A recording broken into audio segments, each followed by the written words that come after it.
নমস্কার বন্ধুরা, মানবীর রান্নাঘরে আপনাদের সবাইকে স্বাগত জানাই। আমি আজকে একটা তালের পিঠার রেসিপি নিয়ে চলে এসেছি। তালের রসমঞ্জরি পিঠা বা তালের পাকন পিঠা। এর জন্য আমি একটা তাল নিয়ে নিয়েছি। তো তালটা একদম কালো তাল, খুব ভালো ছিল তালটা। তো এটাকে আগে ছাড়িয়ে নিচ্ছি। আর কিভাবে তালের পাল্পটা বার করে সেটা আমি আরেকটা রেসিপিতে দেখিয়েছি, ওই তালের বড়ার রেসিপিতে। সেই জন্য এখানে আর ডিটেলসে দেখালাম না। আমি ইচ্ছে করলে সেই ভিডিওটাও দেখে নিতে পারেন। আর আমাদের মধ্যে অনেকেই জানেন কে কে, তো ওটা বললাম কারণ নতুন যারা জানেন না তাদের জন্য বললাম। আর একটা নারকেলের অর্ধেকটা নারকেল নিয়ে নিয়েছি, আর ওটা কুড়িয়ে একটু পেস্ট করে নিতে হবে। শুধু কোড়ানোটা না দিয়ে পেস্ট করে নিলে ভালো হবে। তারপরে আমি 1 গ্লাস মতো তালের পাল্প নিয়ে নিয়েছি। একটা কড়াইতে 2 চামচ চিনি, একটু নুন আর একটু এলাচ গুঁড়ো, এগুলো দিয়ে দিলাম। আর 1 গ্লাস দুধ দিয়ে দিচ্ছি। দুধটা একটু ফুল ক্রিম মিল্কি নিলে ভালো হয় আর কি। এর মধ্যে দিয়ে দিতে পারেন একটু খোয়া ক্ষীর, যদিও আমি খোয়া ক্ষীর দিইনি। আমি একটু, ওটা দেখানো হয়নি, আমি 2 চামচ কনডেন্সড মিল্ক দিয়েছি, কিন্তু আমার সেটা তুলে রাখিনি আমি ক্যামেরায়, তো বলে দিলাম মুখে। তো এটা ভালো করে মিশিয়ে, কারণ তালের পাল্পটা খুব ঘন, তো সব মিশিয়ে রেখে দিলাম। ওটা মানে এমনি রেখে দিলাম, জাল দিইনি এখন। আর এদিকে একটা রস তৈরি করে নিতে হবে। 1 বাটি চিনি দিয়েছি। 1 বাটি চিনির যদি বা 1 গ্লাস চিনির যদি আমি রস করি, সেখানে ডবল জল দিতে হবে। মানে 1 বাটি চিনি হলে 2 বাটি জল দিয়ে এটা আমি ভালো মতো জাল দিয়ে নিচ্ছি। আর 4টে এলাচ থেতো করে দিয়ে দিয়েছি, তাহলে একটা খুব সুন্দর গন্ধ হবে রসটায়। আর এর মধ্যে একটু 8-10টা ওই কেশর যে রেণুটা, সেটা আমি দিয়ে দিলাম। কেশর তো আমরা জানি যে ফুলের রেণু, তো সেটা দিয়ে দিলাম।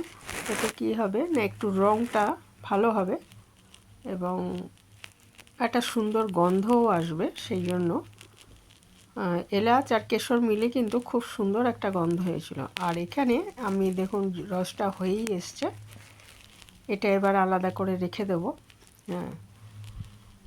আর রসটা তৈরি করে নিলাম। এরপরে ওই যে আমি দুধ আর তালের পাল্প, চিনি, এলাচ গুঁড়ো, সামান্য একটু নুন, এগুলো যে মিশিয়ে রেখেছিলাম, সেটা এবারে আমি জাল দিয়ে নিচ্ছি।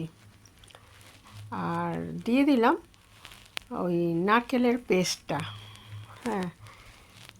প্রায় আধখানা নারকেল রয়েছে এখানে। পুরোটা নয়, একটুখানি রেখে দিয়েছি আমি, মানে মোটামুটি আধখানা নারকেলের, ছোটো নারকেল হলে আধখানা নারকেলের পেস্ট এর মধ্যে আমি ব্যবহার করলাম। ইচ্ছে করলে নারকেলের যে মানে গুঁড়ো পাওয়া যায়, শুকনো যে নারকেলের গুঁড়ো পাওয়া যায়, সেটাও ব্যবহার করা যায়। আমি ফ্রেশ নারকেল নিয়েছি, আর ফ্রেশ নারকেল নিলে অবশ্যই একটু পেস্ট করে নিতে হবে। এটা খুব ভালো মতো জাল দিয়ে নিচ্ছি।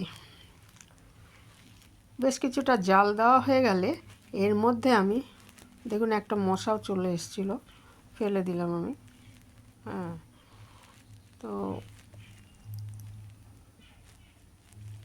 এটা ভালো মতো জাল দিয়ে নিয়ে এর মধ্যে আমি মিশিয়ে দেব হচ্ছে প্রায় 1 গ্লাস আটা। আটার পরিবর্তে ময়দাও ব্যবহার করতে পারেন। আমি আটাটাই বেশি ব্যবহার করি ময়দার থেকে, ওই জন্য আটাটাই দিলাম। এর মধ্যে ইচ্ছে করলে ময়দাও দিতে পারেন। তারপর এটার সাথে এটা আমি ভালো মতো মিশিয়ে নিচ্ছি, মানে একটা এটাও জাল দিয়ে নিচ্ছি আর কি, যাকে বলে।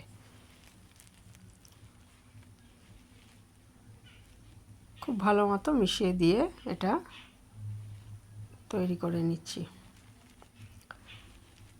এটা ততক্ষণ নাড়বো যতক্ষণ না এটা এরকম কড়াই থেকে ছেড়ে ছেড়ে আসে, ততক্ষণ অবধি এটা আমি নেড়ে নেব। আর আঁচটা অবশ্যই মিডিয়াম টু লো আঁচেই করতে হবে জিনিসটা, চড়া আঁচে পুড়ে যেতে পারে।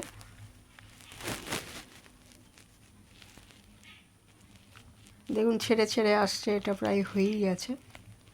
হ্যাঁ, এই অবস্থায় এটাকে নামিয়ে একটু ঠান্ডা করে তারপর এটার থেকে আমি ওই পিঠাগুলো বানাবো।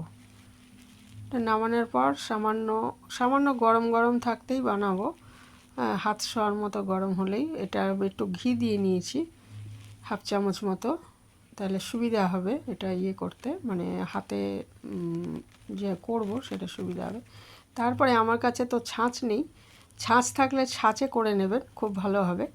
তো এইটা দিয়েই, এই জালের এই পেছনের এই যে ঝাঁঝরি হাতাটা রয়েছে, এটা দিয়েই করেছি। ভালো হয়নি, তবুও ওই স্টাইলটা বোঝানোর জন্য আমি দেখালাম আর কি। এইভাবে করে নিয়ে তারপরে কি হবে, এটাকে ওগুলোভাবে যতগুলো আমি করব আর কি, পুরোটা হয়তো করব না এখন, তো যতটা করব সেটা আমি সাদা তেলটা গরম করে সাদা তেলে ভেজে নিচ্ছি।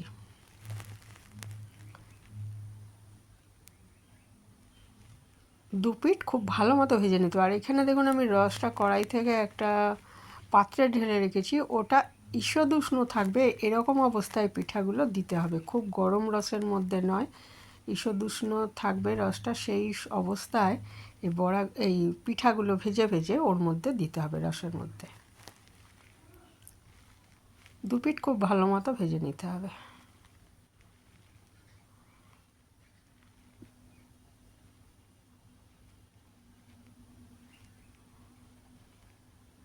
এমনি তো জিনিসটা জাল হয়েই রয়েছে, তবুও এটা দু পিঠ ভালো মতো ভেজে নিয়ে তারপরে এই দেখুন রসে ফেলে দিলাম।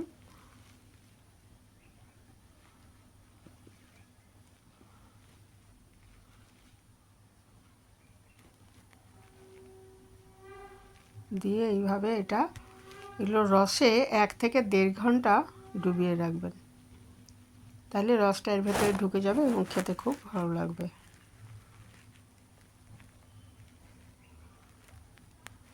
এইভাবে আমি যে কটা আর কি পিঠা করব সে কটা ভেজে নিচ্ছি।